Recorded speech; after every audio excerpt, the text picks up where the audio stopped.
No, not there. That's disgusting.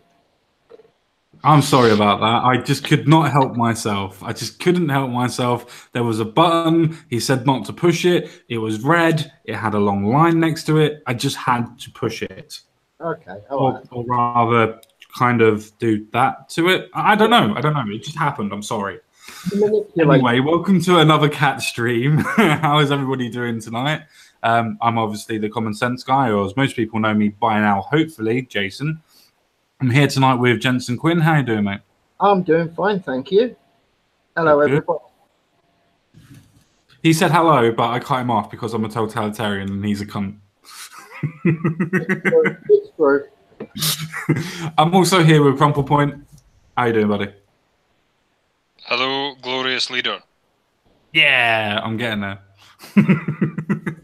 I'm getting there. So how's everybody's week been since, well, Wednesday? Any news Not from anyone? Not bad at all. Well, I've just found out that a friend of mine has gone on holiday to Tennessee and he's bringing me back a bottle of moonshine, so I'm very happy.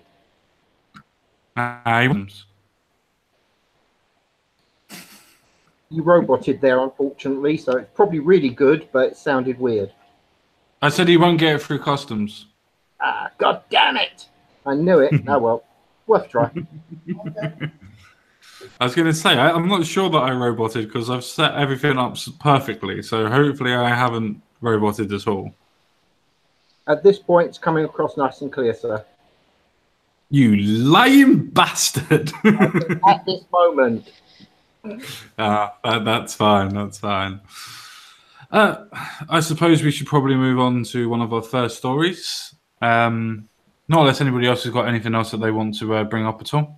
Just why the fuck where did all this HuffPo come from? I'm not even going to click these links, by the way. I'm going to just listen to you read it. I refuse. Why? That's porn for a reason. It's good porn. Bloody Huffington fucking Post. Jesus, what's wrong with you? But that's not news. What are you talking about? I mean, that is the only true news out there nowadays, isn't it? I'm just going to say I'm a masochist, and I'm just going to leave it as that. It's not even like good communist propaganda. Like you hear some of the old communist propaganda videos and they were quite rousing and yes, let's go and get the capitalist pigs. But this communist propaganda is just weak and soy and it's just like a middle-aged women office party commie propaganda. This is not good common sense. I can't help it. I have to do it, and this is the reason why it is propaganda, as Crumple Point has just said. Because apparently, to do with obviously Boris Johnson and the burqa issue, 2 female authors said they'll resign from a charity where Boris is a patron. So, yes, you've got 2 female authors that are going to resign from a charity just because of Boris Johnson. That's very charitable of them. So, BBC broadcaster Natalie Haynes and The Guardian's chief culture writer, I'm sure she's really a hoot at parties, Charlotte Higgins, say they'll be resigning as patrons from the UK charity Classics for All, saying they can't stay on while the former Foreign Secretary, Boris Johnson, remains involved. So, BuzzFeed News has obtained copies of the fiery exit letters from Haynes and Higgins addressed to Classics for All, a charity which advocates for young people to receive education in classical history and languages, where Johnson is also a patron. Haynes called Johnson a dog-whistling racist and a misogynist for his recent comparison of Muslim women who wear the burqa and the qab to letterboxes and bank robbers. Anybody want to jump in? Feel free. Well, I would like them to look these. I don't want them to resign in a resignation letter. What I would like them to do is to go to the underprivileged children and look them in the eye and tell them why they're not giving their money to the charity anymore, or is it their money or their time they're giving? It would have been their time. It would have been their time. Man. Well, so that's the other thing is they'll keep him because he's giving the charity money, whereas they are just there. And this is probably a publicity stunt as well, because I've never heard of either of them, and I'm fairly well read. Publicity stunt. So I think it's really quite shitty of them. No, I completely not agree with you. Surprisingly, actually, that's an interesting thing. I would like to know your guys' perspective on. But I think that even someone as say reprehensible as Hillary Clinton, if she had no stake in the charity and was just giving it money, I don't think I would resign from the charity. I think I would just get on with it, and it's okay, money's money. I can help people with this. So I don't know what you guys think. Would you be the same? Is there anybody you would resign over? No, actually, I completely agree with you, mate. If you're actually doing it because you give a damn about said charity, then who cares who the patrons are? Use the buggers for money, because at the end of the day, that is all they're there for. So, no, they shouldn't resign. If anything, they should stand and make their point while staying. Do you understand? Mm-hmm. Yeah, definitely. I've got a slightly different take on this, believe it or not. For me, the two ladies themselves, if this isn't a publicity stunt, then they're doing exactly what they should do, and they're sticking to principles that they actually have and they adhere to. But let's be honest, this is a publicity stunt. This is not done because of a set of principles that they hold or believe in.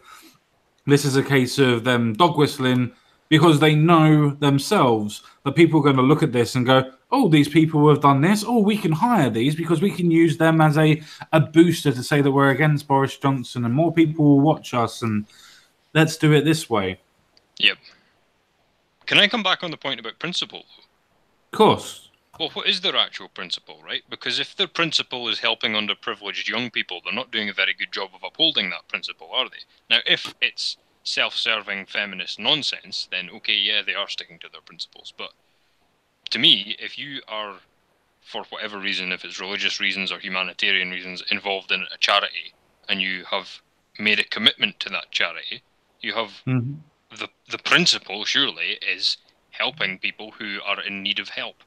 I mean, and frankly, if it was somebody like Boris Johnson, somebody with influence like his, surely you'd be wanting to ask him to do a fundraiser or something rather than fucking resigning. Sure. If the principles come first, then they should just bite their tongue and think of England. So to speak. Yeah, no, I actually agree with you. I'm just going to read a quick extract from her letter, which was the BBC broadcaster Natalie Haynes, which is, I'm sorry to be writing this, but I don't feel able to stay on as a patron of a charity which offers Boris Johnson the slightest veneer of respectability, Haynes wrote. I appreciate that the board members wish to discuss it, and I've no doubt August is a difficult time to bring everyone together. That's one of the many disadvantages of having a dog-whistling racist and misogynist as a patron. You never know when they'll next spew their hate-mongering remarks. So this isn't really about a set of principles. This is a case of overreaction to a point that's already been made. Yeah, and it's also, I don't know these people's levels of self-awareness, right? But this seems like she said it herself. Oh, it's August and everybody's busy, so now's as good a time as any. I'll just resign because I have a nice, convenient excuse. But the other thing is, she's basically trying to exert control over the charity so that they, in some way, say that they value her over him. She has obviously got no interest in the funding of the charity. She hasn't actually resigned. She's waiting until the board meets in October to discuss the issue. Her actual quotations for what she's saying is, I would like to withdraw as a patron until after the board meets in October. So in other words, she's stopping and waiting until October. Seeing if any more job applications come in, and then she'll come back. I see. Yes. Considering that she also has a BBC Radio 4 show called Natalie Haynes Stands Up for the Classics. obviously to do with a classic for all type of thing, like some sort of charity that she helps. Well, she's not standing up very tall for them, is she? If it's like one remark is enough to destroy her commitment to the charity. Apparently so. See, the one thing that I really dislike about this Boris Johnson issue and plight, okay, yes, the terms themselves could, I don't think they were before anyone goes off on one, but could be misconstrued as a little bit, I don't know, a little bit bigoted, maybe. But the fact is that he was writing to say that he didn't feel that a ban on the burqa would be principled in our liberal country. Has everybody missed that point? And I really hate that about our media. They missed the point that he was a conservative that dislikes the burqa, but yet would still stand up for the rights of those people to be able to wear it if they so choose, even though he personally dislikes it. I don't understand how people miss that. You know what, though? This whole issue is like... You know how an onion doesn't have a core? You just keep peeling away at it until you've just got bits of onion. Yeah. That's what this is. Like, what he said wasn't that bad. He speaks for the majority of the public. Onion. You know, you keep peeling away at it and peeling away at it, and there's just everything you come away with is just nonsense. It's worthless. Like, there is no core to this issue. And it's just the media getting themselves in a hysteric again. And it's this classic sort of Brexit, or this post-Brexit mentality they have of they're hammering the public's will. Because they're not informing the public, they are casting a judgment. I mean the media and everybody that works in the media. Because they're trying to say, oh, you should think this. They're not... I mean, like, how is it her job to decide whether or not that's a racist statement or not? She's a fucking writer. Go and write. No, I completely and utterly agree. A quick reading again of another extract from her letter, unless Jensen Quinn has something to say. To be honest, you guys have actually filled it out. Anything I say is just ass kissing to the pair of you, so no, I'm good. Go ahead, man. No worries. Sorry. So I'm going to quickly read this extract. I know people can't see it and they can only see my lovely face, but I'm going to quickly read it for you anyway. Let us not be confused about what is at stake here, Higgins wrote. Boris Johnson has chosen, disguised under the guise of a liberal argument, to make cruel, derogatory, and belittling remarks about a section of our community that is not powerful, that is not well represented at any political level, and that is under particular threat from racism, misogyny, and Islamophobia at this time. What he is doing is cynical, stoking cultural and religious tensions with the ultimate aim not of forwarding any liberal argument about the niqab or burqa, but of furthering his own political ambitions. As I said before, and would like to put this evidence into respect for the jury, I would say that they're not doing this for principles, they're doing this as a dog whistle to their leftist friends. Yeah, I mean, she's guilty of everything that she just said. Because, well, presumably, I can't say her personally because I don't know who either of these people are. Probably says a lot about them, to be honest. But they both work for, you know, it's the Huffington Post covering it, right? So they say horrendous things about, you know, men, for instance, all the time.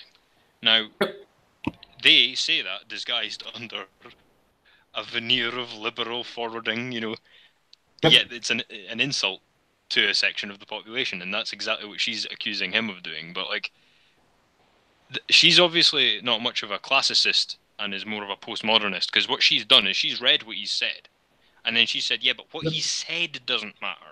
It's what the intention was, and I know what his intention is, and he doesn't because reasons, and that's a postmodernist thing to do. Yeah, it sounds very similar to Mr. Count Dankula situation, doesn't it? Yeah, But that's a I would good, say that good observation. Higgins herself is actually the culture.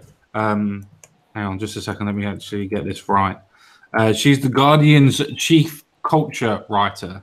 So she's the Guardian's chief culture writer. So That was the distant person who relative wrote of Stalin, something like that. Probably the woman, man, child of Owen Jones. But yeah, she can't possibly know what he meant by his statements. Only he knows that. Yeah. And this is this stupid outrage call out culture that we live in, wherein she's not asked him for clarification. She's not asked him to rephrase it. Nothing like that. She's deemed herself like the moral arbiter of public discourse and is now withdrawing money from a charity to prove a point. Like, Yes. this is what I mean about The Onion. Like, there's no substance to any of it. Like, nothing she said is true. Even if you took it as truth, it's all irrelevant. Like, she has no right. Well, she has a right to say things, but you know what I mean? It's just like, who cares? Yeah. Like, let's just say he was an actual card-carrying Nazi. Like, so? Like, he's giving money to a bloody charity. Don't invite him to your house because he's a Nazi. That's a good policy. But let him give money to charity. Surely that's a good idea. Less money to spend on Nazi stuff. See, I think that's the best thing about being a blind patron, that it should be a case of most people that give money to charity or their time to charity, so to speak, as well, shouldn't necessarily have to worry about giving their names or giving their faces or anything else like that. So if you do have somebody that is an ill character, but for some reason that they've fallen in love with a charity or something, then they can give anonymously, and then that way it's a case of, yeah, that horrible person is helping people, but that doesn't change the fact of him being horrible or them being horrible. Well, yeah, and the whole point of like the tradition of charity as well is that we put our differences aside to aid the poor or the underprivileged or whatever it might be that the charity deals with. You know?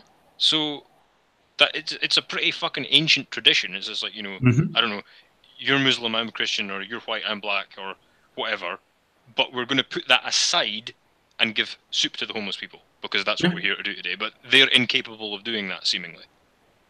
Yes, because every time that anything ever pops up, everything is always being used as political point scoring. They're politicizing everything, even if it's to do with a charity. They're politicizing it. I didn't hear Oxfam and other ilk as well when all of the child rapists were being talked about that were high up. Didn't hear anybody wanting to leave a charity then. So why is it a case of you would leave a charity just because of apparently some sort of form of you understanding what he really meant? Well, it wasn't a fucking dog whistle either. He was quite explicit. Like, burglars and letterboxes is quite explicitly stating what he means very, very clearly. It's not exactly a dog whistle. And I would also like to point out that these women are under far more threat from their husbands than they are from any people outside of their group. Yep. Hence, they're covered head to foot in bloody tarpaulins. At the height of summer as well. That can't be good for you. I absolutely agree with that. I really do agree with that. I'm not going to stick on this story for too long. I know that we've spent a little bit of time on it, to be fair, but I'm not going to spend too much longer. I'm going to move on to another story, which is talking Paul Manafort and what's going on in his trial and everything else like that at this moment in time. So that should be interesting when I can actually get it together and actually, get it done. There we go. I can actually do it. Yeah, you're going to have to walk me through this one because I've not read anything about it. This is the sort of stuff I would usually have probably heard or seen on InfoWars-related stuff in passing. But I've not seen anything because they have been banned. Yes, they have been completely and utterly banned. And it may come as a shock to you, but I don't go on The Independent or Huffington Post or anything like that. Yeah, I kind of have to, otherwise I miss on the actual stories. and the absolute cringe. As a lot of people have called me from the amount of stories that I go through, apparently I'm a masochist and a sadist. I have to say that I agree. Seconded. Cheers. The eyes have it. A jury is deciding. Then it's Donald Trump's turn, is the headline. Things aren't looking great for Manafort in court, but Trump's response to a question about a pardon offers hope for the former campaign chairman. Don't do it, Donald Trump. Don't give him a fucking pardon. God's sake. So Washington, as jurors in Alexandria, Virginia, deliberated in the tax and bank fraud trial of Paul Manafort. So as you can see there, Crumple Point, the whole reason why he's actually been arrested and is on trial is because of a tax and bank fraud. Isn't it a case of him supposedly taking some money from Russia or something? You roboted a little bit there. What was that? He's supposedly what? Took some money from Russia as a campaign donation or something. Oh, that was him. I think it was. I'm not 100% sure. Is that right, Johnson Quinn? Yes. I'm sorry. It's just every time they bring up the Russia connection, I give up with them. I really do. It's getting freaking ridiculous. Accept it, people. If he was taking money, tough, deal with it. If he wasn't, for Christ's sake, leave the guy alone. Find something else to hassle him with. Well, I have trouble with the names because the thing is that none of these stories stick in the mind anymore because it's been all-out assault since 2016. So I will say I am open to correction on this, but I'm pretty sure the reason that Trump wants to, and he isn't actually serious yet about the pardoning, but the reason Trump was considering it or joking about it was because, was it the FBI or something, had found absolutely no evidence of any kind of improper activity, but the Supreme Court had gone ahead with a trial anyway or something along these lines, and he's like, you're just weaponizing the... It's the same thing that's been happening with everything. FBI and Supreme Court related. You're just weaponizing the institutions against my cabinet rather than doing your jobs. Yeah, no, I completely agree with you on that. Me personally, I think the whole issue with Russia and everything else of that everything and everybody is trying to turn Russia back into the Cold War again. Any problem that America will have will be Russia's fault, or in this case, it will be Donald Trump's fault for letting Russia in. So Trump's fault anyway. So I don't understand. Well, I do understand why they're doing it, so I won't say I don't. But I don't understand why the media themselves are pushing stories that are just not factually true. If there was going to be, if there was going to be any shred of evidence, surely an investigation via the CIA and the FBI would have found something in 2 years if there was any links to this whatsoever. But let's put that aside for just 1 second. And let's have a look at the other candidate, for instance, that has sold weapons-grade plutonium, or is it weapons-grade uranium? I can't fucking remember. To the Russians. That has actually took money off of Saudi Arabia. That has took money off of Russians as well. And yet, apparently Donald Trump is the one that is colluding with the Russians? Somehow I think not, my friends. Yeah, and then there was, Obama taking money from all of the above before that, and then during his presidency giving away state classified information. Do you guys even remember the Prime Minister Medvedev? And Barack Obama was like leaning over in his chair, and the mic was still on. He said, "Now I want you to know that, and please tell Vladimir that I'm prepared to be as flexible on this as humanly possible." Yeah. Or words to that effect. And Medvedev just sits there like, you fucking actual sap. He's like, oh yeah, I'll tell Vladimir, yeah. Yeah. just looking away like, yeah, I'll tell him. The problem is with this story. I mean, I'm going to quickly carry on and read it, but the problem is with this story is from this point onwards, how will President Trump react if his former campaign chairman is convicted? Like, that matters. He's the president. If he wants to give a pardon to that person, he can. I'm not saying he should do, but he can. I mean, after all, Obama gave a pardon to an actual fucking terrorist. Somebody who actually blew up people. Obama gave a blanket pardon to all the illegal immigrants with the Sanctuary City executive order as well. I know it wasn't a pardon, but like, I mean, if you're there illegally, you're committing a crime.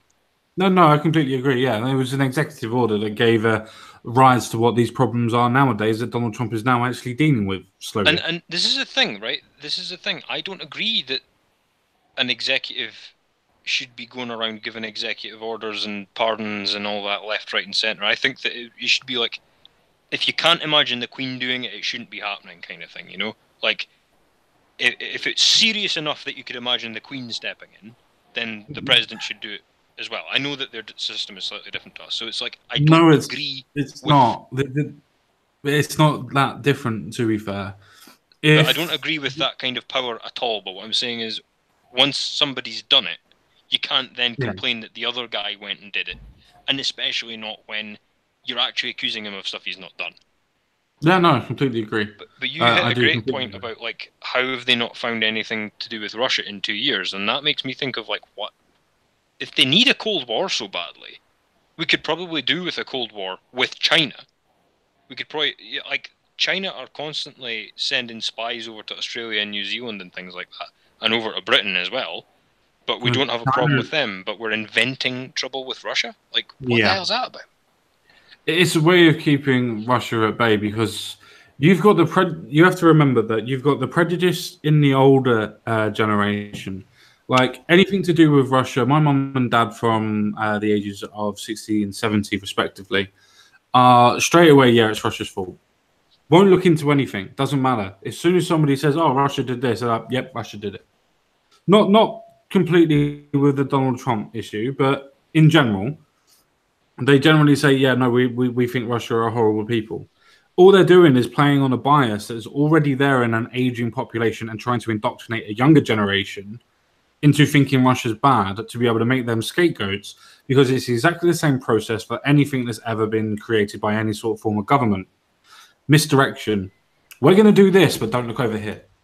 We're going to tell you this, but don't look over here.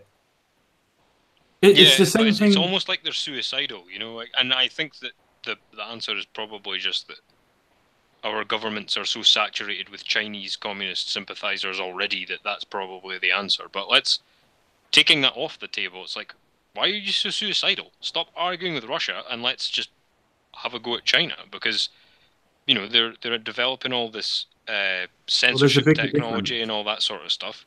Yeah, they're trying to undermine our economies constantly. Yes, yeah, no, but there's a really big difference between Russia and China. Really big fucking difference. If America started threatening China, China would just try and come over and shoot people. Oh, they wouldn't have to. They would just turn off the lights. Well, there is that as well, yeah. But what I mean is, China or not Russia, China, as you quite rightly have alluded to, they're the third or fourth biggest economy on their own, even though they're a communist country. Whatever. I'm not going to get into that side of issues. But they're the third or fourth biggest economy. They're actually getting ready soon to overtake America in the economy. They're not very soon, but if that carries on the way that they're going in the next 5 to 10 years, they have a potential to overtake America. Honestly, people need to watch out, because if people remember the way Blade Runner looked, that's what we're going to look like if we let the Chinese keep buying up all our land and our companies, because that's what's happening. And the news aren't reporting on it, even though they know about it, and they're blaming Russia, like you said, misdirection. Yeah. And it's absolute insanity. I mean, they're in the universities. There's a... Sorry to get on the China thing, but I'll try and be brief, but there's a thing with Chinese students not integrating at universities, and I thought that's quite interesting that, you know, I'm going to look into it. So I found out that there are these societies at the universities for Chinese students only, and they report back to the Chinese government on what the students are doing, so the students are not allowed to make friends over here and not allowed to write things that are subversive against the Chinese government. And I thought that sounds a bit conspiratorial. Maybe I should, check out, see if it's real. Now, as you guys all know, apples don't get viruses generally. I went on to the website for a couple of local universities I can't remember what they call them, but there's some kind of student society, and I got bombarded with all these pop-ups, which shouldn't be able to happen on an Apple, and I was like, whoa, that's fucking creepy. Like, and every university in Britain seems to have one. Yeah. Every university has some sort of form of Apple product, which is obviously Chinese, but basically Chinese. Yeah, but they also have one of these societies as well, and it's like, so the country's already half compromised in that regard, and it's just like, oh yeah, that's where the Russia narrative's coming from, because we've seen what these university people are like when it comes to race and gender. Imagine if their actual lives or wallets were on the line and you were pointing fingers at China, they'd be even more uncontrollable. Yeah, I mean, the reason why I would say that all of this is a form of misdirection is, for instance, if you have a look at the Russian chemical attack, apparently, that went on, everybody was so quick to blame Russia that nothing was really done about it. Nothing really happened. Everybody blamed Russia for everything. Some sanctions were put onto it. Every country in Europe went, yeah, it's Russia. America went, we're not sure. And then it died. A lot of people have actually missed a trick with this. Before the incident happened, the Conservative government and the governments themselves were going to downgrade the military spending budget. So they were actually going to take money away from the military. As soon as this attack happened, literally about 1 or 2 days afterwards, I can't remember the timing frame properly, but literally 1 to 3 days, I'll give it that much just in case I'm wrong on the 2 days, but 1 to 3 days afterwards, there was a bill passed to increase military funding. Why did that happen? What a shock. Exactly. And then you go on to something that's a little bit more, even more worrying. That if Russia, the people that are known for being able to cover up murders in London and other places around, why would they leave a perfume canister full of fucking sarin gas or whatever it was? Why would they leave that around for one, unfortunately, homeless person to pick it up and use it and then somehow die from it? Yeah, people are too... they watch too many movies. Like, if you think of how many stabbings happen in London now, how easy would it be for some Russian guy to just do that and then blame it on some random homeless dude, or it just never gets solved and everybody just chalks it up to another murder in London, and it just happened to be somebody important this time. So that's how it would happen if it was going to happen.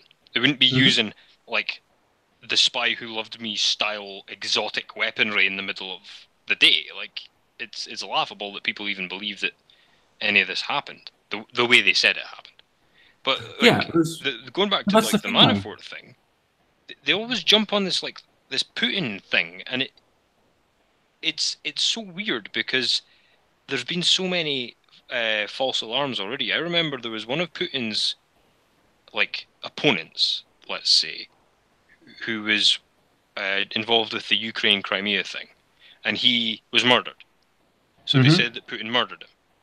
And that was what the story that the media ran with. And then it came out that not only had Putin not murdered him, the Ukrainians who had taken over the Ukrainian government in a fucking coup, might I add, if anybody remembers that, they murdered him. And not only did they murder him, but they murdered him in Ukraine. So it was like, it was absolutely nothing to do with Vladimir Putin. And I know he has his dirty tricks, but it's like, again, with the reporting on the ones that we can verify are wrong, like, why? Yeah. How do you pick these? I would just like to point out, as well to MC, that do you remember? Is it Polichnico? He actually got killed from a what is it? He got killed from a graze in a dart. That some people say that it was from an umbrella. That was in the middle of London, walking along London Bridge at the time, actually. James Bond style killings do happen, but in the instance in which we're talking about the Skripal poisonings, so to speak, it was a case of nobody actually knew. There's no story that's ever been given for the actual reasons behind it. Nothing at all. They just said, oh, it might have happened here. It might have happened there. There is no video evidence to prove that they put it into the restaurant. There's no video evidence proving that anybody else was even anywhere near them when it happened. There's no evidence. There's no story. There's no nothing. They just said, yeah, well, this happened. Okay, so how did it happen? We don't know. You mean you haven't come up with a story yet? Yeah, exactly, because they couldn't identify the nerve agent, and then they identified one that wasn't a nerve agent, and then they identified one that was a gas, so everybody was like, well, then how did only 2 people breathe it in? And, it was just thing after thing after thing, and by the time they'd got their shit together, the public had already forgotten about it, but it's this double-think thing of everybody knows it's a massive big lie, but they believe it anyway. Like, people just are so blinkered, it's unbelievable, but... So with the Manafort thing, you'd think people would be a bit more savvy by now and just go, okay, it's possible that there was some schmoozing went on because, he's a campaign manager. And we do know that Trump and Hillary both got money from different parties in Russia for different reasons because that's how lobbying works. Wakey wakey. But it wasn't the fucking Spetsnaz that gave him the money, and it wasn't to overturn the Republic, it was probably a really boring wine and cheese party, and it was like, oh, I'll fund you if you make sure some real estate deal goes through, too many movies. No, I completely not agree. I mean, we kind of completely gone off on a tangent, and this is basically my fault, nobody else's, so nobody think that. But yeah. This is what I was trying to get at by the fact of a misdirection, and this is what the media seem to try to do on a daily basis, especially when it comes to the point of don't really worry about what Manafort's actually going to be doing and if he's going to be convicted or not. It matters what Trump's doing and if Trump would actually give him a pardon or not. And if he does, then it proves that there's a collusion, doesn't there? And it's just like, for me, I don't see how this even matters. Oh, that's a great point, actually. The whole thing of attaching Trump to it, because I get too carried away with digging down and then see what's at the foundation and finding out there's no foundation and going, well, how can you people believe this? But yeah, like you say, the trick's in the headline. It's nothing to do with the actual article or anything. Yeah, but that's the point, though, isn't it? It's a case of a classical misdirection in general from the media. Don't really matter what's going on. I mean, even in the actual news article themselves, as you quite rightly mentioned before about the previous time he was on trial, and he even states this in the article, and that's good news for Manafort, who seems he seems to be unlikely to be acquitted of all 18 counts in his first trial, even though he's already had one before, as you quite rightly said, and is still facing another trial in Washington, D.C. And that's where that is the same guy. Then that's where the pardon's coming from, because he's had an FBI investigation and some other investigation and a trial, and now they're saying, "Oh, but we want another one." Yeah, and the thing is, they're trying to suggest to the people that are reading this news article, well, whatever, trying to read this drag, that it's a case of, oh, he won't be acquitted on all 18 counts. Well, if you put somebody down with tax evasion and I don't know, not tying your shoelaces, then he's then convicted from one count then, isn't he? Because he didn't tie his fucking shoelaces. That doesn't mean that he was convicted for the actual count that matters. Mm-hmm. Yeah, that's true. But there's the other thing of their... Sorry, Jensen, go ahead. All I was going to say is, but you know that they are going to twist to this, pointing out, but we caught him on a crime, so he must be guilty of anything we say he's guilty of. You know that is what they're going to try and do. Yeah, I mean, I'm going to quickly bring this back up, actually, so people can actually have a read of what they're trying to do to conflate what's actually going on here. So as soon as I can actually work out how to do this again, because I'm shit at this, we then move down to this little bit here, where it says, Trump has had no qualms about using presidential clemency to benefit his political allies. So he pardoned former Arizona Sheriff Joe Arpaio. Arpaio. Yeah, Arpaio, that's the one. And we all know the reasons why he did that. Do we not, or have we all forgotten? Oh, I remember. What was it, just for everybody else to remember? Because the United States government, a judge in the Supreme Court, had decided that Sheriff Arpaio was going to get done for doing his job. Yes. Yep. I can't put it any better than what that was. And then you have Dinesh D'Souza. That was literally, I mean this literally, was being sent to prison for a 5 to 10 year period, even though it was his first offence, and people that normally have instances that happen to them normally get a fine. But he was going to get the full course of law onto him for some reason. Why? And I don't. It's like you can see why I can't actually fathom the level to which this is fucked up. It's like the Great Onion once more. But you've got, remember the travel ban thing that Trump tried to get through? Mm-hmm. And that was in a time of crisis. There had been 2 terrorist attacks, one of which was in New York, and he was trying to get this ban through, and it went through, but one Supreme Court judge, to make a point, stopped it going through. So then he had to use the executive order because somebody decided that, like, using his sway and misusing his office just to make a point because he's got Trump derangement syndrome was more important than the security of a nation that he was sworn to be the judge of. Like, these people's moral compass are so fucked up. I'm amazed that they can even find their car keys. Like, Yeah. this Manafort guy is being charged. Like, see, if he'd buggered some young boy in California, he wouldn't be able to be tried again. But they're just over this thing. They're perfectly willing to not talk about the double jeopardy thing in California, but they're going to talk about, you know, how it's a great thing that we're having another run at this guy. Mm-hmm.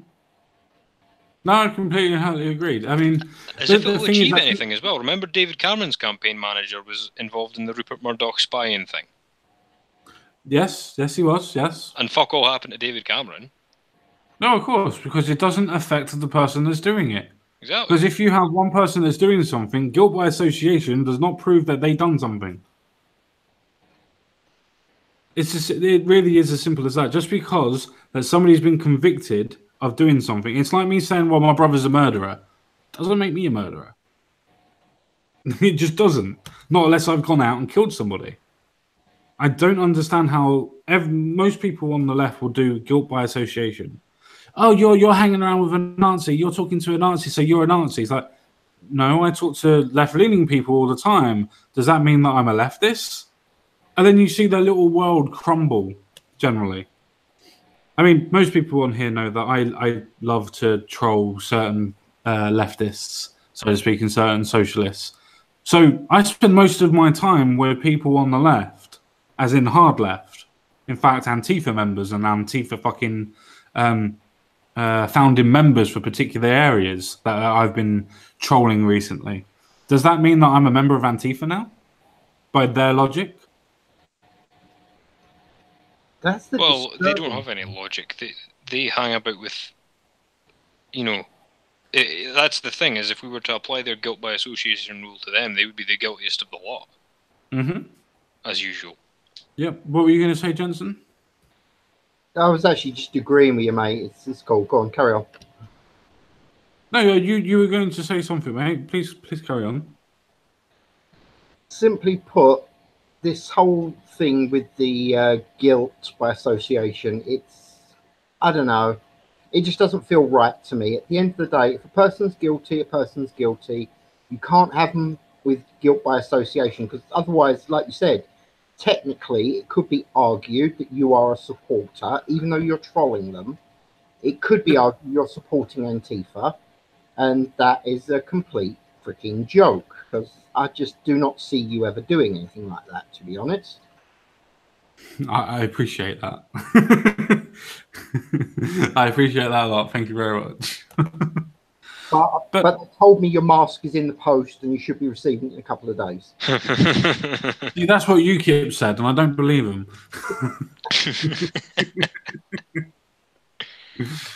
Oh, speaking of UKIP, let's move on to fucking Europe, and more importantly, let's move on to Germany. Let's see what Germany are doing. Oh, why are you loading again? Why? God damn it! Nobody wants you. There we go. Nobody wants a Mercedes. Go away. Right. So Hamburg sells unused housing for refugees on eBay. That's just a title, by the way. And if you're anything like me that likes the idea of a capitalist free market where you're actually able to buy housing, then you'll get really pissed off with this. Then, if you're anything like me as well, likes the idea of a social netting, so to speak, then you would also be pissed off because instead of them helping the people that actually need the help, they're giving it to refugees to entice them to come back to the country.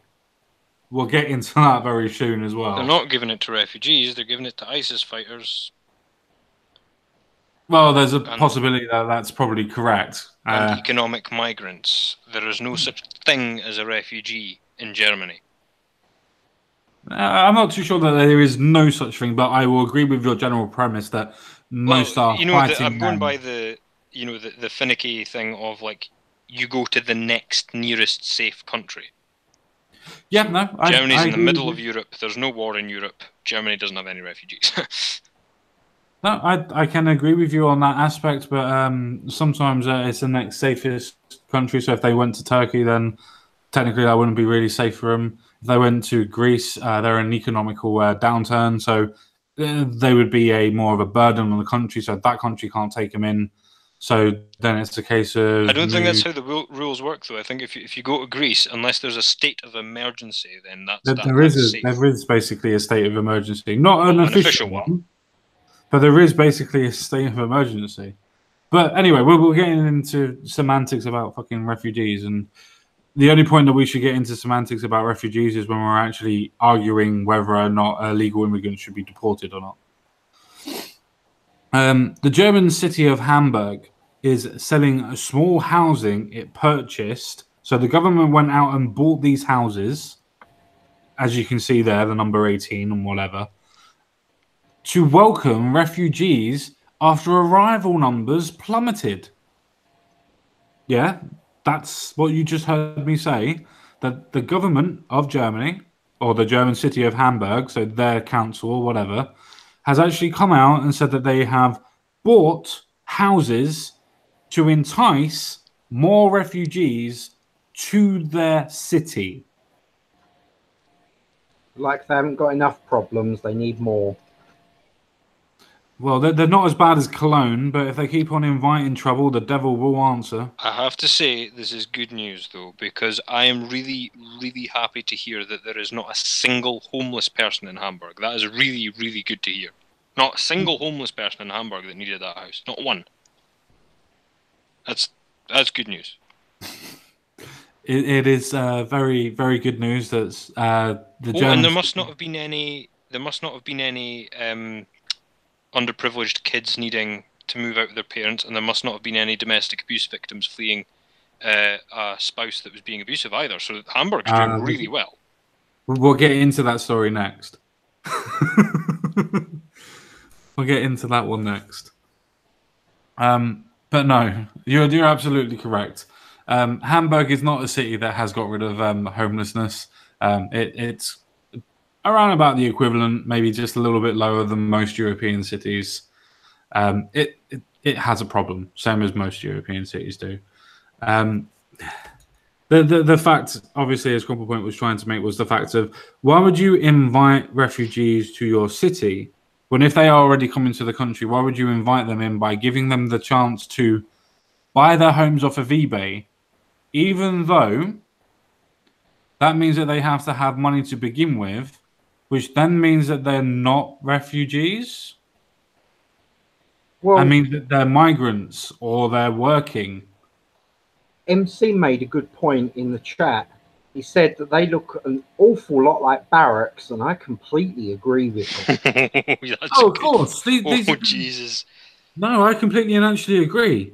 The reason why I agree is not necessarily just because that they're could be considered barracks, as in, obviously everybody coming together and making small things. I think that the government's actually bought private land off of a, say for instance, an American base, and actually converted the actual barracks that were there, the single barracks, into small houses. It wouldn't take much for them to be able to do. And then they have a whole plot, a whole village to themselves. It would make a hell of a lot more sense. So I think the fact is of people saying, oh, they look like barracks is, yeah, for two reasons. One, it was, and one, it will be. Personally. Do you think? No. Because, okay, that's fine. It's true, he doesn't. Carry on. I was just really interested to know, so I thought I'd ask. Carry on, mate. Sorry.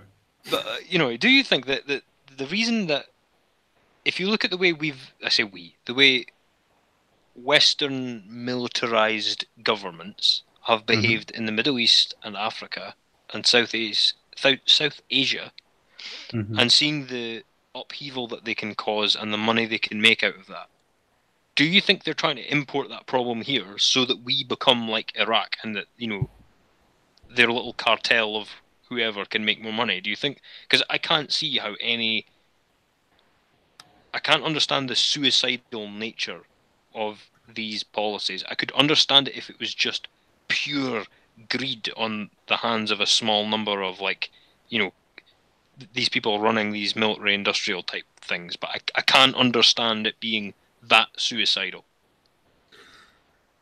Do you want my honest opinion, or do you want my political opinion? Political yes. First, then honest. Political first.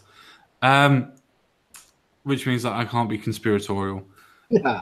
I think that it would be a case of a very suicidal program that if they were transferring problems from the Middle East to be able to make it their financial gain, it's not unheard of, though.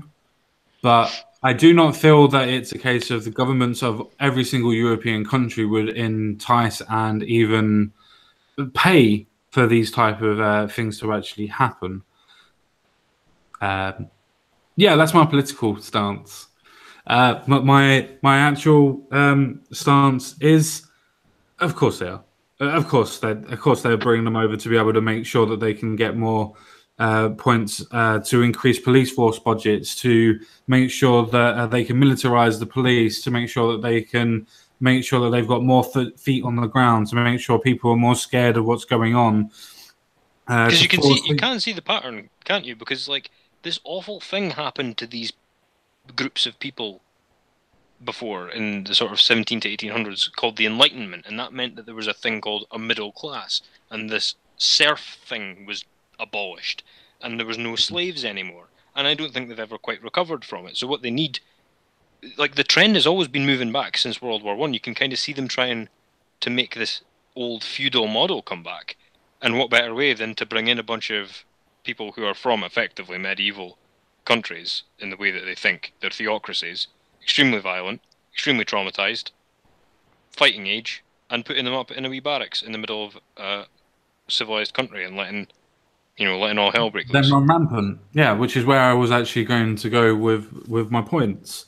The fact is that you do actually have, in every single European country, I did a video on it, they have found arsenals of weaponry in mosques, anti-tank weapons, anti-aircraft weapons, machine guns, grenades.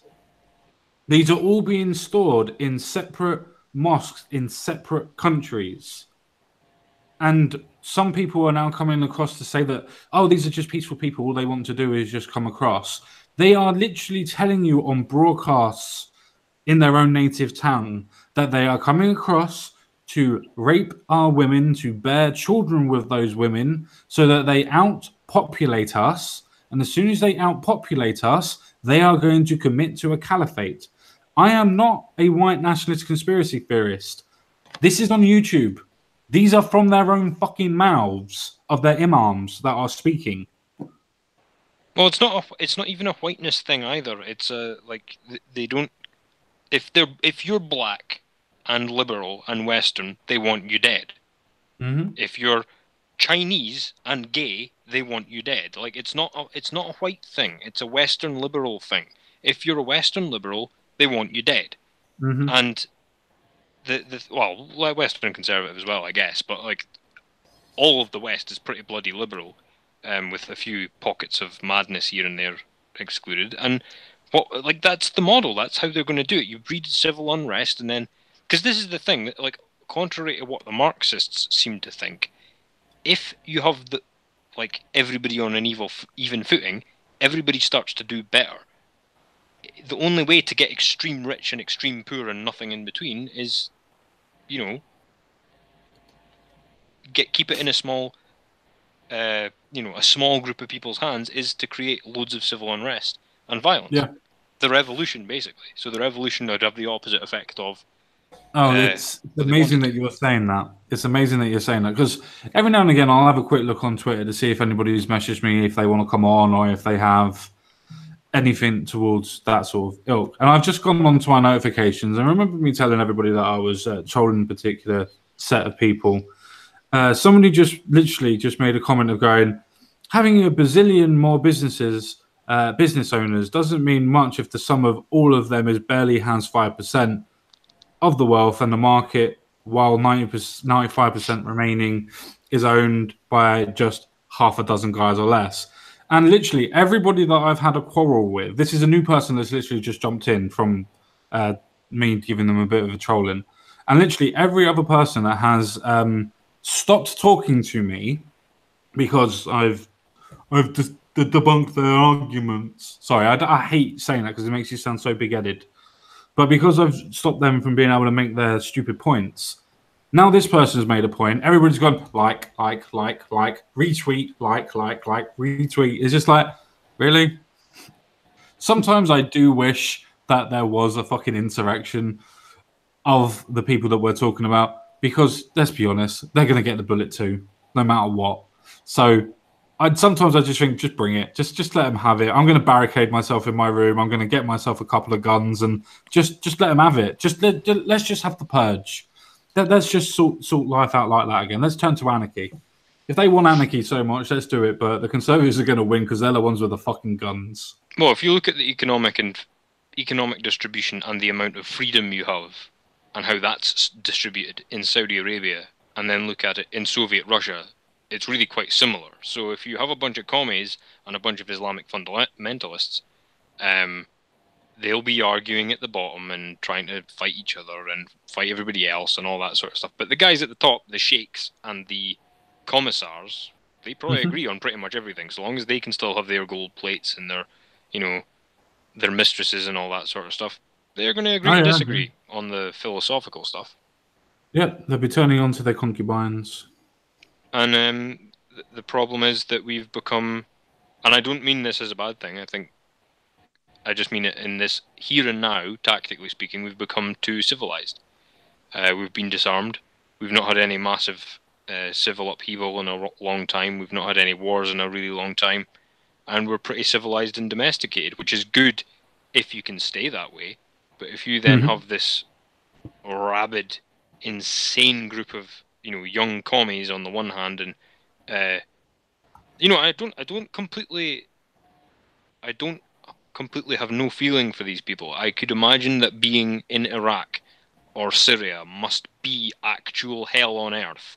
And if somebody sticks a gun in your hand and tells you, well, this guy did it, go sort it out, and the bomb had a Union Jack on it to boot, then okay, I could see why you would think the way you think. But unfortunately, that doesn't mean you should get to come here.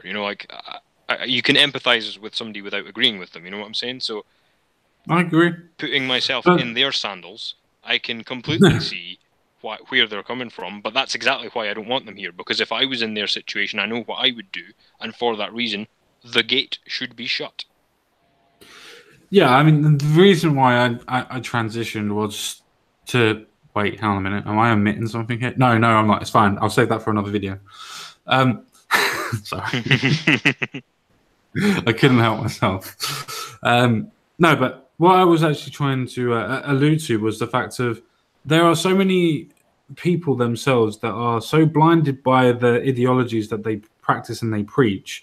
Now, when somebody does come up with a coherent argument, I'm not saying that the arguments that I make are always coherent, they're not always. But generally, on some of the topics that I do know about, I'm not too bad at. And one of them happens to be capitalism versus communism. I'm quite good on that aspect. It's one of the things that I first took umbrage with, an issue with. So it's one of my passions. So I like to talk to those type of people because they give me a challenge. Well, for the first 5 tweets, and then it's a case of you go to take waddle. Which is what I really hate about somebody like Owen McDonald. The fact is, with somebody like him, is that he will tweet a massive rhetoric tweet, and then you make a comment about it saying, well, okay, well, where's your citation? Where's your proof? And then either he'll produce a meme about it saying, oh, capitalism's killed over 100-something billion people. It's like, no, they've died under a capitalist system, but that doesn't make it that capitalism was the reason where over 100 million people did die directly because of communism. But besides the point, I'll move on very, very quickly. And then you try and actually have a conversation, and then he stops talking. But because he stops talking, you then have about, well, I won't go over the top, but you have around about 5, 6, 7, 8 people that literally will carry on the conversation for him. So he just makes one comment, and everybody follows that ideology and ideological comment, and then they come to their own conclusions. So even though I'm arguing with these people, these other people, Mr. Owen McDonald's fucked off. He's not arguing his point. I can't ask him what his case is, what his ideas are. So then I have to go through 5 separate people, understand what their meaning and definition of socialism and communism is, just to argue with them. It makes no sense because the ideologies that they follow are ideological. They're so self-centered. And that's the point with radical Islamists. Their ideology is so self-centered on their ideology, the political standings, the religious standings, they all merge into one. That's the reason why anybody that practices and preaches political Islam, you need to watch.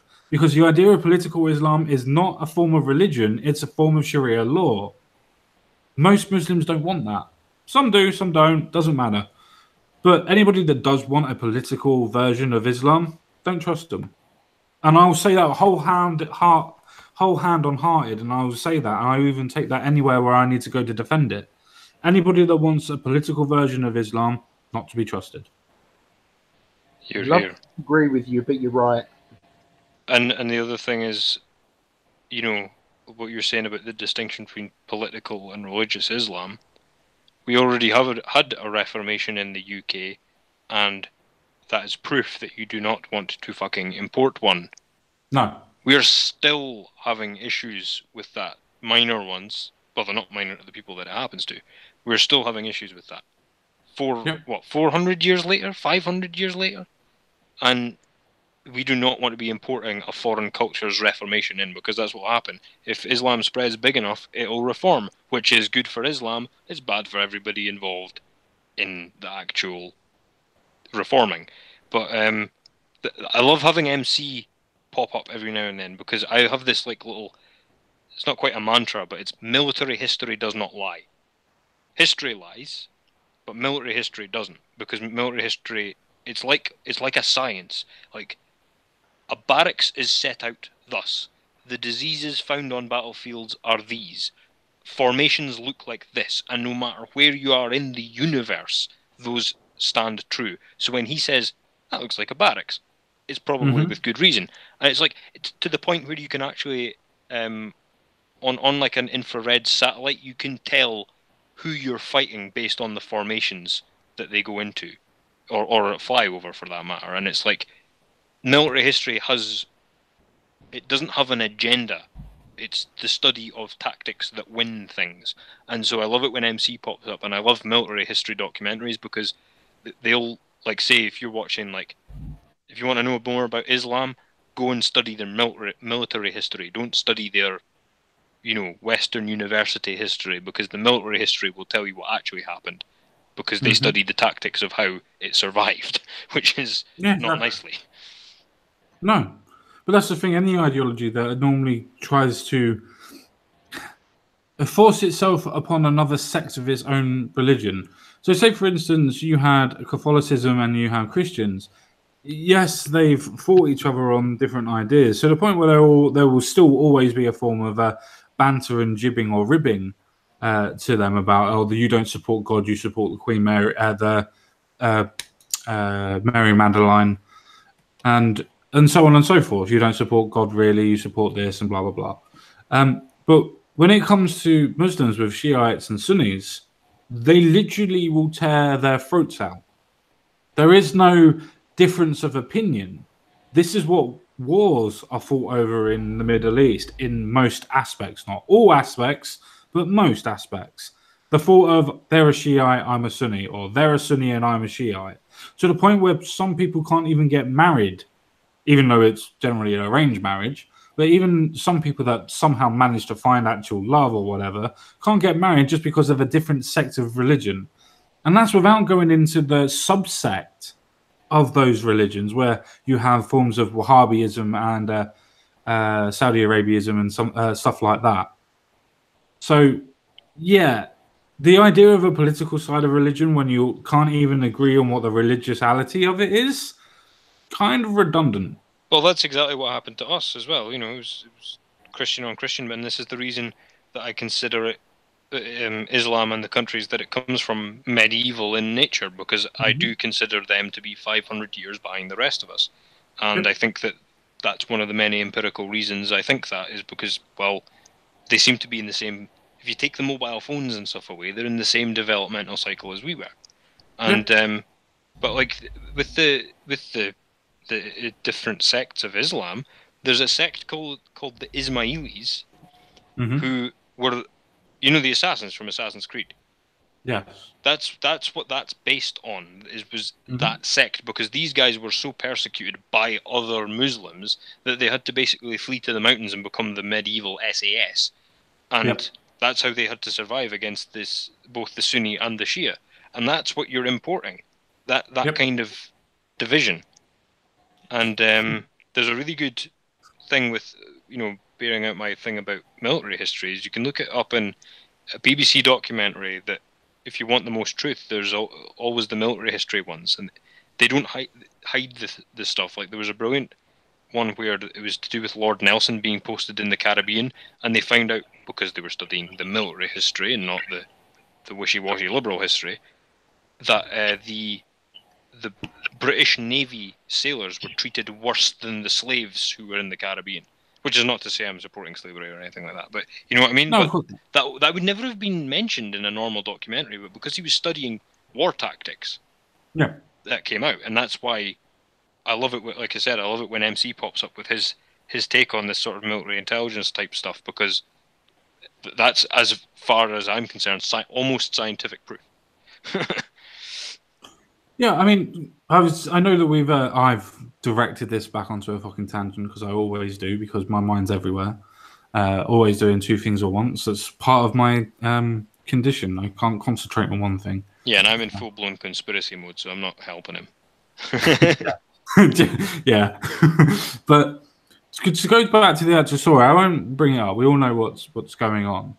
But as far as I remember of the actual story, which is all linked in the description so everybody can read this for themselves anyway.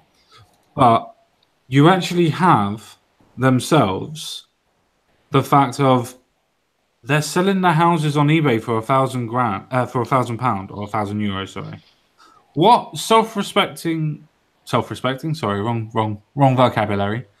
What refugee would be able to find or make £1,000 to be able to buy an accommodation? How does that work? If they could, no, just for a second, if they can get €1,000 together, even if they are a refugee, for instance, I will give them this as a preset to their arguments. Even if they do have somehow €1,000, why would they spend it on an accommodation when you could rent a bigger property for more? Why would that be that way? Why would you make them pay £1,000 for these properties? If it was genuinely to help the refugees themselves, why would you force them to pay for it? It literally makes no sense whatsoever. If it is for what they say to help them, then it should be free for refugees that can prove they're refugees, should it not? If it's for migrants, then it's a case of they should prove that they're migrants and it should be that sort of price. What one do we think it is? And why are they conflating the two issues? That's all I've got to say about that. I have nothing to add to that one other than agreement, and my take on it is kind of the same as the book I started with, which is I, for one, would chew your arm off if you offer me the deal council house for £1,000. Mm-hmm. And I'm sure there's a lot of people in Hamburg who feel the same way, who are actually middle class, now completely fucking skinned, because let's not forget Slow down, from the slow down a 2008 little banking crash. Slow down a little bit, Sorry. Compliment. You're roboting a tiny bit, mate. That's it, that's better. People have never recovered from the 2008 banking crash and are still sore from it. Mm-hmm. And people who used to be middle class, now just scraping by, I'm sure they would like a house for £1,000. Mm-hmm. Yeah. I mean, I would like to buy a fucking property for £1,000, no matter how small it is. I reckon a lot of parents would buy their kids one rather than send them to uni as well. But that's the thing. You made an exceptionally great point at the beginning, which was a case of if you have homeless people and people that are trying to gain accommodation and things like that, and you're not giving them to refugees, you're making refugees pay for them. Again, whatever. If they're really doing that to give it to migrants, so to speak, and it's £1,000, why can't they do that for homeless people in other aspects and areas of the villages or the city, whatever? I don't understand why it's so set up for refugees, but they're asking it to be paid for. I don't understand that. Great goal for a drug addict as well. Get yourself clean, get £1,000 together, get in job, and you can have this house. Exactly. That'd get people off drugs. It'll get people off the streets. It may not get people off of the drugs, but it'll definitely get people off the streets. Yeah, you know what I mean, though. Like what we're saying. Yeah. Like, if you turn this onto the local population, the number of benefits would just. I mean, I wouldn't argue for it because it's such a big government policy. But if you're committed to it, why are you sending it abroad? Yeah. No, I agree. I absolutely agree.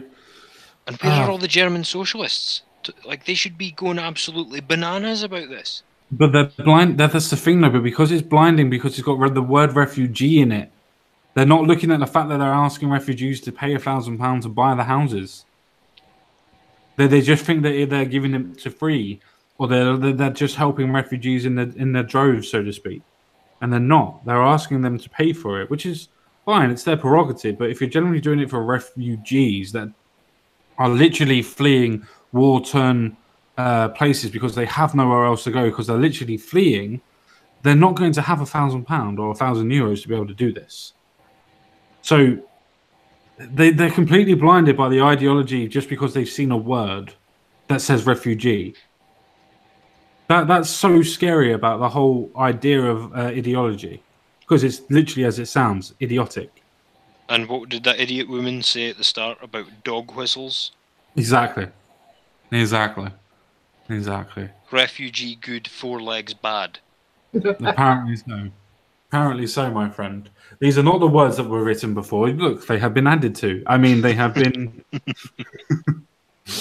I'm going to do this as a last story. I was going to do. Well, actually, I'll quickly ask the chat. Do you want me to? Well, me and the panel, obviously, because it's not just me.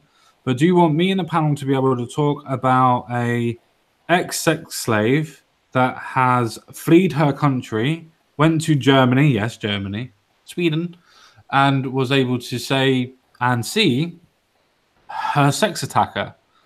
Or do you want to go back to the Huffington Post and talk about why Trump's trying to stifle free speech. So 1 for the sex slave story and 2 for the Huffington Post. I would say 1, but that's my choice. I would say 2 just because I have nothing fun to say about number 1. That's fair enough. Did everybody hear me? On the chat, sorry. Yep. So we've got 2 1s, we've got 3 1s, 4, 5. Okay, I think we're going to be doing the sex slave story, everyone. You've been outvoted. Stop voting for me. You can't keep on doing that. Yeah, we're definitely going to have to do the sex slave story. Sorry, Mr. Crumplepoint, you've been outvoted. We are a democracy. Right, I'll get Well, the for now. hard drugs and the rope. You don't need the rope. Just get the hard drugs and we'll take turns. You just don't want to take turns with these piece of rope, do you? You weirdo. I don't like the idea of choking while you're doing it, alright? It makes me feel weird. Turn my gas off. I don't know whether to be turned on or slightly scared. I'm going to go with turned on. So this story comes directly out of Sputnik. As you can see, it's an exclusive story as well, because it's not the fact that Sputnik actually paid her the most. It's the fact that they're the only ones that were prepared to actually write the story. I'm assuming. So exclusive. You have ex-Yazidi sex slave flees Germany after meeting her captor free. It's fucking Sputnik. I'm sorry about the English, all right? So, a teenage Yazidi, I'm going to get her name wrong, so from now on, I'm going to just call her Yaz. Girl previously sold into slavery by Daesh while in her home region of Kurdistan, who later escaped from captivity, has now fled Germany after twice encountering her captor there and losing hope the police will do anything about it. She has shared the details of her hair-raising experience in an interview with Sputnik. Surely she should actually be trying to do it with the German police, but I imagine that it's a case of she's tried and they've just gone, oh, it happened in Kurdistan, prove it. Yeah, more than likely. And I'm going to get that name completely and absolutely fucking wrong. Oh, good luck. Ashwakatala? Good enough. Yeah, it was just 15 when her entire family was taken over the nearby border into Syria around the time of a Daesh attack on Mount Sinjar, the heartland of the Yazidi people, a Kurdish ethnic group in northern Iraq 4 years ago. I'll make you like it's Yazidi and Daesh. Yay! Okay. Yay. What about Ashwak? Yeah, good luck with that one. Okay.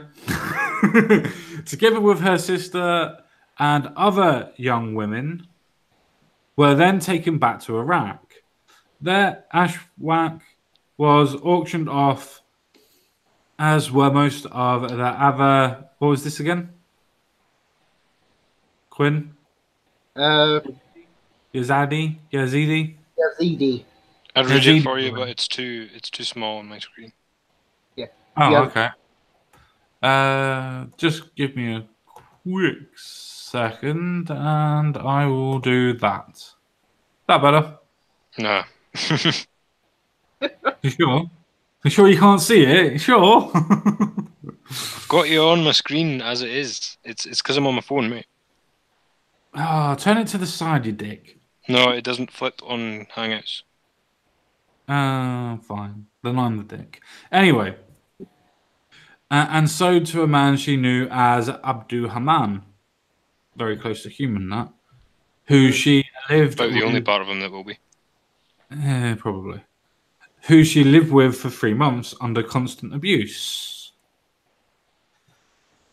I was with him for 3 months. He then sold me in Iraq. After that, having lived all my life in Iraq, I left home so I can forget the man. And I never thought that I would see the man in Germany. As I'm just going to call her Ash. She managed to give her captors the slip as a refugee to Germany, where she finally reunited with her mother and other members of her extended family. However, one day in February, as she was returning home, she was stopped in the middle of a Stuttgart street by a man she identified as Human. Though thinking it was impossible since Daesh were believed unable to enter Germany. I was told my mother that I saw a man who looks like the Daesh man. Sorry. Islamic State. Yay! Oh yes, we do like that, don't we? Oh yeah. My mum said, "You must not be afraid. He is not here. There is no ISIS."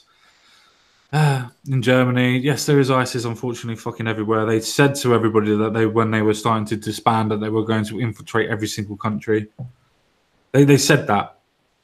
They keep on saying it. Sorry, I'm going to carry on with the story. Not like they didn't warn us, though. You've got to give them that. Yeah, but it's kind of like what Crumple Points actually said before. They warned us, but is it a case that even though the government has heard their warnings, all governments have heard their warnings, they're still going to say, yeah, they're allowed back in. After all, we don't know if they shot anyone. It shouldn't matter. It shouldn't matter. If you've literally left and fled your country to go in ISIS or people that have been fighting there as well, they should not be allowed into the countries that they are trying to get into. It is as simple as that. Yeah, agreed. But then again, you're assuming that people are actually, thinking and intelligent, or at least, vaguely sentient. I think that's where the problem is, mate. You're giving them too much credit. Yeah. This is also why I can't turn the conspiracy part off with this one, because the Saudis do not break wind without our military's say so, and they did not allow any of these refugees into their country. There was Saudi, there was Jordan, there was... I mean, the list is huge of countries that they could have gone to. And they all had the doors shut, and we have the ability to tell them to take the bloody refugees, and we know they've got the room. So why was that not done? Yeah. Ridiculous. There's got to be an answer, and I don't see that it could be entirely an accident. Like, it's not good for our governments to have these people here. Like, that's the whole point. Even the Liberals would agree on that one, because that's why it's a supposedly selfless act, because it's not good for us, right? Surely, if it was good for us, it wouldn't be selfless. And so, our militaries and our police and all that will know this. So why didn't they just go, well, hang on, why doesn't Jordan just take them all in? Because they would have the ability to do that, so there has to be a reason. Well, it's the same thing as you quite rightly said with Saudi Arabia and Sudan and a couple of others. They had their refugee camps because they were told by Europe they needed to prepare for some. Surprisingly, nobody turned up. And then there was a fence put around it because they said homeless people were trying to get into the camp. I'm not too sure they were homeless, but, stuff. Refugees, that kind of thing happens. Is that absolutely correct? I mean, if you've got places in the Middle East that are willing to take them in, surely they would want to fit in with the Middle Eastern culture rather than trying to come across and learn a whole new culture, a whole new way of life. Surely they would go for somewhere familiar. Like if I had a choice of moving to Scandinavia or to, I don't know, say Canada, I'm going to pick Canada.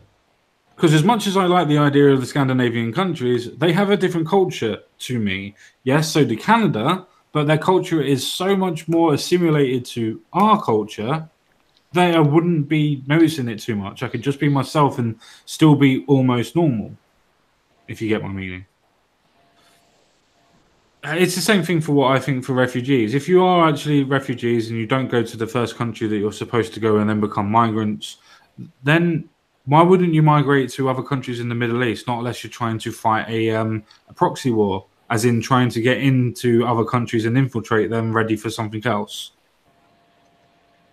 At least in my opinion. Well, do you not think it's also interesting that they just keep going as far and as far west as they possibly can, and then kind of working backwards after that? That sounds like more a tactic to me than a accidental thing. Like, why? I could understand why you'd get to Hungary, which is not quite as developed, and then maybe move over to Poland or Germany. I could understand that. But why then go from Poland or Germany to France? And then why from France to the UK? You know? Why keep going? To spread all over. Exactly. I mean, exactly. I would actually say that it's definitely a tactic. The rhyme and reason why I think and I would believe it's a tactic, not an tactic. Fucking hell, like it's not like I've actually drunk anything today. I'm drinking milk, so it's not like I can even blame my stuttering on bloody alcohol. White supremacy. Well, I've got to drink those white tears. Yeah, the actual tactic itself is definitely to spread, and it's definitely to outnumber and outpopulate. And when you get to places like Sweden, where their population are so sparse and so flaccid, I mean timid. It's what I meant, timid. I didn't mean flaccid. You get to the point where they end up blowing up cars and causing riots on the street. And then you get the Western media not reporting it, even though it looks like an actual war zone. There's a reason for that. Because it fucking is. It is generally a tactic to be able to make sure that they have enough numbers to do what they want to do without being caught. It's as simple as that. Making sure that they increase their numbers till they have a high standard, and then they're going to do what they did in Sweden and a couple of other places. Or is it Sweden or was it Finland? Anyway, a Scandinavian country. That's just what their plan is. It's just a case of destroying the civilizations that they're in. Yes, and Mrs. Merkel of the SS would know that, and Mrs. Merkel of the SS would also know that a good way to militarize a population into a fascist form is to introduce an enemy of the public. And all the more convenient, the Jews weren't threatening anybody in Nazi Germany, neither were the disabled, neither were the homosexuals. But imagine if you had an actual militarized population, how much easier Hitler's job would have been. Well, that's the thing. You just have to create a small group that's already intangent in the groups themselves. Try to radicalize the mass majority around, which wouldn't be hard because it would be done by the book that they follow, which they're heavily religious and heavily devout, so it wouldn't be hard to manipulate their ideas and understanding and interpretation of it. So they would get more numbers, being able to radicalize them in the actual countries that they're going into. And then it's a case of you already have a ready-made militarization in every country that's in Europe. And a bunch of indigenous people who are only too happy to sign up into the military. Yep. Which is not required at the moment, but would be in such a situation. Yeah, and it sounds so similar to the idea of a Trojan horse.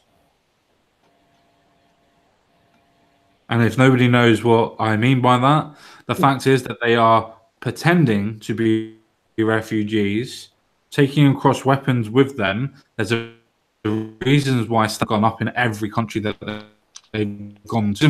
Why hand grenade deaths have gone up in Sweden and Scandinavia. These are not necessarily people that are coming across as refugees. They're coming across to form armies. This is what I mean by the Trojan horse.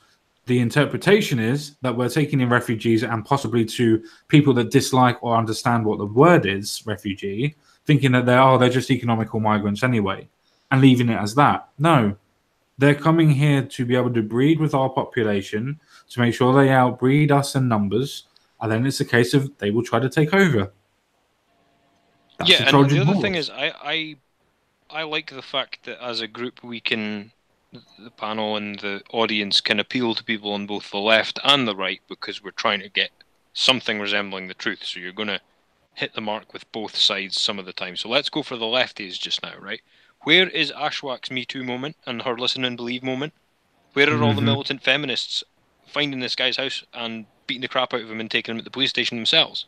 Because they're all too eager to do it when it's some, random guy over here accused of fumbling somebody 25 years ago or whatever it may be, and then turns out he's innocent, but his name's destroyed nonetheless. So where's her moment where we have a guy who actually took a woman, actually raped her, beat the bejesus out of her? She then, through her own gumption, managed to escape that man and his friends and reconnect with her family. That's a pretty intelligent and talented young lady, I must say. Much, yeah. And then she sees this guy in Germany, which must have been absolutely traumatizing. Like, she'll have PTSD undiagnosed for sure. And then she sees him, and it won't have just been oh, hello. It will have been a catcall and a kind of, all right, you'll be coming back with me. It'll have been something like that. Imagine the situation in real life. So where's her moment of compassion from all these ideologues? No, I completely not agree with you. I was just reading a little bit further on. She reported the incident to her social supervisor in Germany and later to the chief of police in, I can't pronounce that, in Stuttgart region. They gave me a number and said, if you see this man again, you'll have to call us, Ashwa said. We can do the Finn story another time. She saw her former captor twice, and the police even come up with a picture of the perpetrator while, however, doing nothing about it. Then I waited a month and a half. They didn't do anything, the girl said. She also quoted her school teacher as saying, if Iraq is better for you, then go. If not, then stay and we'll take care of you. Even though the police themselves, the people who are supposed to be protecting her, are not doing anything. Nobody's doing anything to protect this woman. And yet, liberals, probably, as he's a teacher, I'm making an educated guess that he's a liberal of some aspect. Or she is, I don't know. That is a case of they are telling her, well, if you don't want to stay here and you don't want to be here, then go. Isn't that the type of rhetoric that you would expect, a racist to say? Mm-hmm. As in, well, if you don't like it, then go back to your country. Yep. Also, there's the fact that I don't blame the police. They can't do anything about this guy. They won't do anything about this guy because they can't do anything about this guy and shouldn't do anything about this guy until he has committed a crime in Germany. And that is the whole point with these short-sighted, media-drunk lunatics inviting all these refugees into our countries is you're inviting in bloody warlords and human traffickers and serial murderers and serial rapists. And the police can't touch them because the crimes were committed half a world away, and it might be your son or daughter that's next. But we can't do anything preventatively. And nor should we, because innocent until proven guilty in this part of the world. Unless you're, making a dog do a salute, in which case you're fucked. But aside from that... Yeah. No, I completely not agree. I mean, to the point where this girl, Ashwa, or I'm sorry if I get her name wrong all the time. I'm not good with foreign names. But Ashwa finally opted to return to her home country after being told by racist leftists that if you don't like it here, fuck off. And take a chance and see 4 of her sisters who had by this time been released from captivity. What captivity means in this aspect is being sex slaves. Mm-hmm. According to German social services, the girl can stay in Iraq for up to 6 months before returning to Germany. And if this time expires, her refugee status in Germany will no longer apply. The girl, however, is sure she will never go back to Germany, however dire the conditions are back home. And this is absolutely appalling. This is an actual refugee that has been kicked out of a country, basically, obviously not physically. The government didn't kick her out, but because government couldn't act as well as didn't act on doing anything. For a start, if they had a picture of him, surely that they could get rid of him if it was a case of you look like this person from ISIS, are you? Yeah, lots And of doing nice big deep rivers in Germany as well, you know. Well, yeah, there is. I was just trying to do it in a, I suppose, a politically sensitive way. Don't know what you mean, common sense guy. I was talking about for putting him on a boat somewhere else. Yes, exactly, yes. We believe every word you say, sir. Don't worry. But no, I find this absolutely amazing. When you have when you have a general case of an actual physical refugee that has escaped literally persecution and tyranny of her and her own family, her sisters. She escaped to Germany and has basically been persecuted for saying, oh, this person's raped and was keeping me as a sex slave. To the point where you have a teacher quoted as saying, if Iraq is better for you, then go. If not, then stay. We'll take care of you. It's a case of, well, you can't take care of somebody in Cologne when you have a fucking mass group of people that were literally fucking raping people in an actual fucking crowd. That went well, didn't it?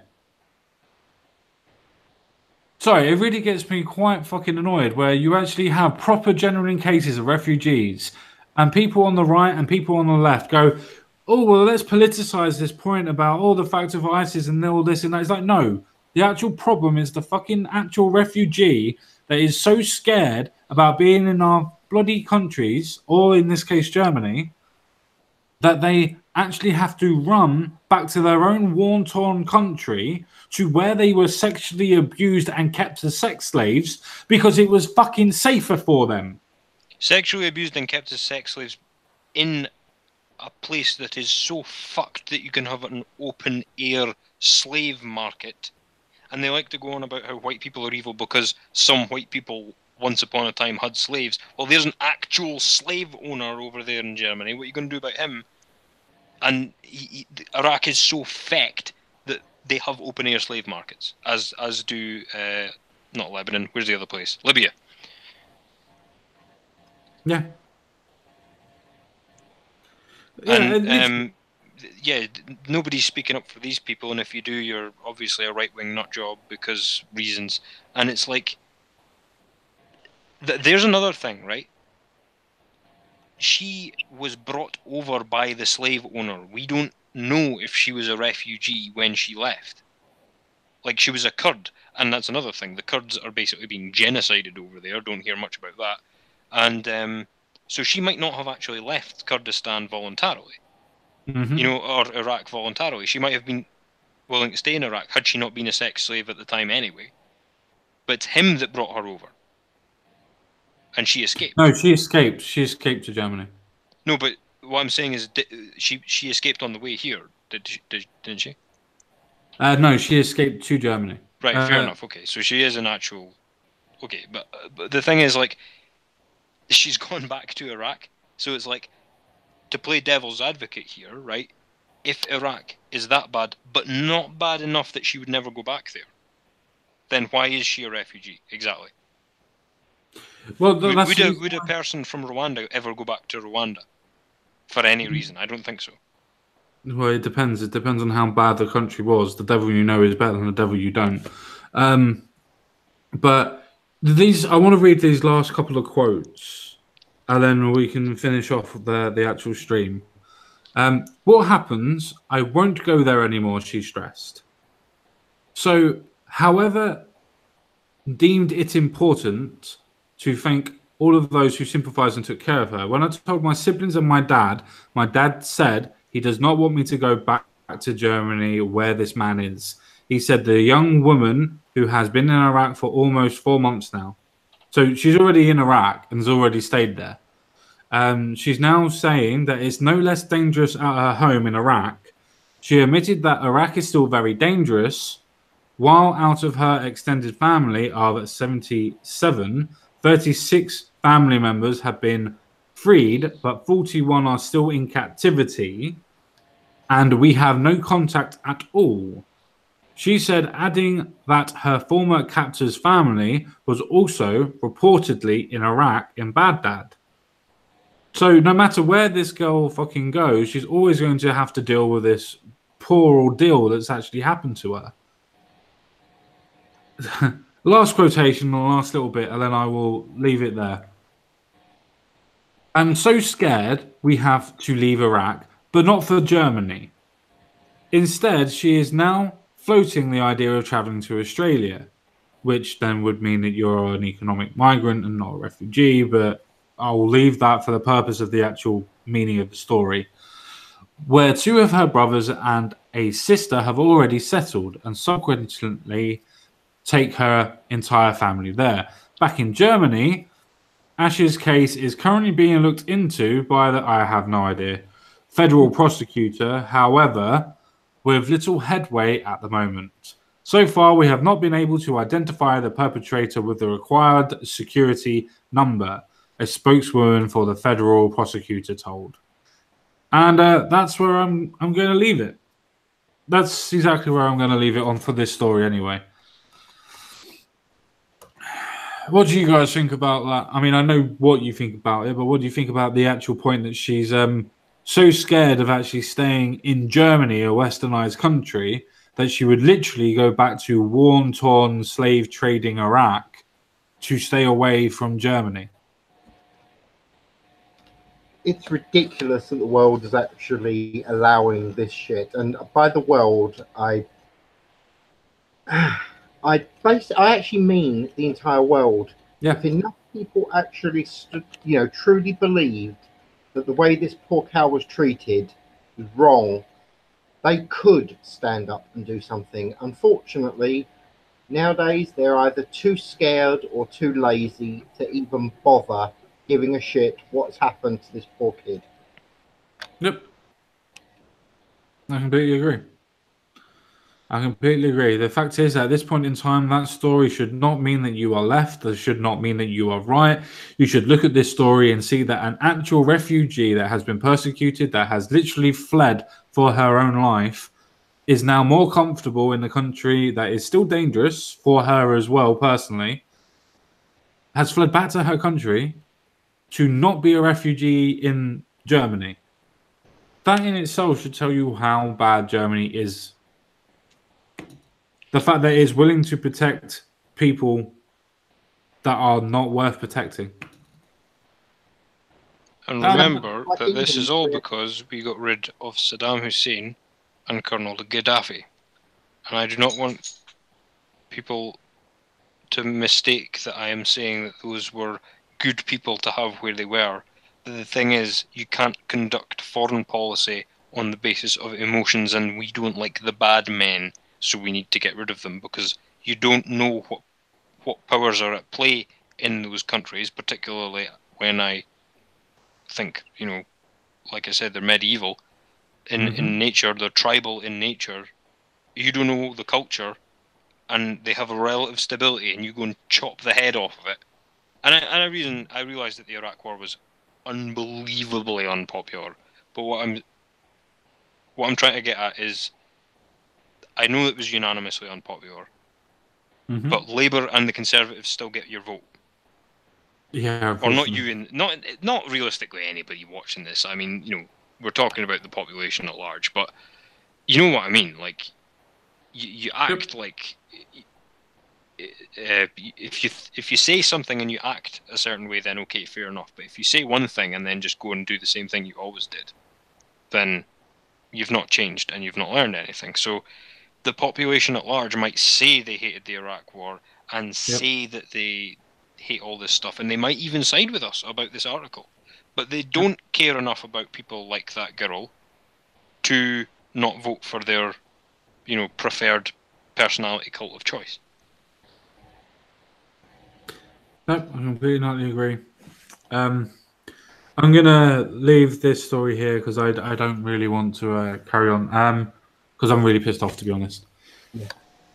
Like, generally, it's an actual case of a physical refugee, and both the left and the right are more focusing on politicizing their each individualistic issues, that they don't see the actual problem here, which is a refugee that has been used as a sex slave, that had to escape her captive and then has no protection in the West where she's supposed to be safe from the people that persecuted her. I'm not saying that she should walk around and never get shot or never get mugged or anything else like that. I'm not saying that.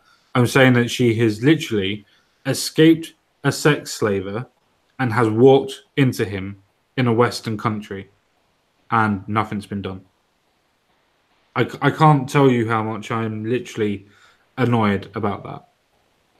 So I'm going to leave that story there. So if Jensen Quinn, if you wouldn't mind giving us a little bit of your final point, and then we'll carry on. Okay, no problem. Simply put, these people that sit there and try and harp on about how disgusting people are and the way they're being treated. Yes, it is disgusting, but do you know what? How about growing a pair and actually trying to change the world itself? Not just bitch and moan at people that are not, by any stretch of the imagination, half as bad as some of these sickos that are out there. Actually stand up for the people that you claim you're standing up for, because they're not. They are literally just spouting little platitudes to sound better.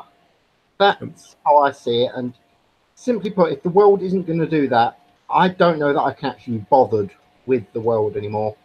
I'll be honest with you. Yeah, well said, mate. I wouldn't be able to say that any better than what you just did. Mr. Crumplepoint, you're next, sir. Is this final word time, yeah? Yes, mate, yeah. Please. Jensen put it very well about these people don't even believe the things they're saying, so stop arguing with them, stop trying to convince them. They don't even believe it. It's why it's so changeable and so vacuous. It would be easier to argue with them if they believed a word of what they were saying, trust me. The only solution I can see to this is just behave like an individual and treat people like individuals. So, stop trying to win points on Reddit or, get extra retweets for this stuff and stuff like that. That's not going to change anything. And the thing is that ideas do have power. So getting into this polarized left-right discussion and letting yourself be distracted, letting the misdirection fool you, that's like raw materials for these people. That's like the coal with which they keep the fire burning. The only solution I can see that actually has any merit is to keep yourself, physically and mentally well disciplined, and make sure you can look after the people close to you, and think ahead. Like, think how active are Antifa in your area? What is the population balance in your area like? What is the crime like? Do you want to be living there? Do you want to be joining maybe groups that are advocating for tougher laws, tougher sentences? Do what Common Sense Guy's done maybe and get involved in local politics. But, even if you can't make that commitment, keep yourself physically fit and keep yourself reading, and don't get drawn into this bullshit, and try and be the best person that you can be, because then everybody does that, and hopefully we all do a little bit better and can survive, not survive the onslaught, but actually just avert it altogether, because it could be a complete catastrophe. And none of us knows what's going to happen, but it's all looking bad. I mean, this should be unheard of. And with that, that's my final word, and thank you very much for having me on, as always, guys. No worries, thank you for coming on. I don't actually have too much to say. I'm a little bit too pissed off to really go into any sort of final word. But I do have an announcement. I have personally decided that I am, due to facts of drifting apart anyway, as in timescale seems to be different. Me and Ogre are not separating, as in fact of we're not going to live stream together again anymore. Of course we will do that. But on days where unfortunately he can't make it due to commitments that he's already done, I'm going to be streaming on my own. I'm going to start my own little live stream that I'm going to do. This does not mean that I am never going to have anybody on again. It just means for a little while, I'm going to try and sort myself out and try and get a stream together, be able to make it a little bit more professional than just doing a hangout stream. So I think it'll be quite interesting. So that's what I'm going to be doing at this moment in time. I probably will be starting from Monday. That also does depend on whether or not Ogu is also free on Monday. If he is free on Monday, then I will do our normal live streams. But on the days when he is not free due to commitments and looking after his farm and whatnot, I will be streaming by myself. So with that being said, guys, thank you very much for all of your support. Thank you very much for taking the time to actually listen to a couple of men ramble about the stories of the day. Thank you very much for taking our opinions more seriously than probably what our spouses and family members ever would do. So thank you very much, guys. I do really appreciate everybody that supports us and supports the channel. And thank you very much to the two guys that have come on the panel that took time out of their busy days to be able to come and do this and literally kill themselves with stupidity at the fact of these people that we have talked about today. Yep. So with that being said, thank you very much, guys. See you all again.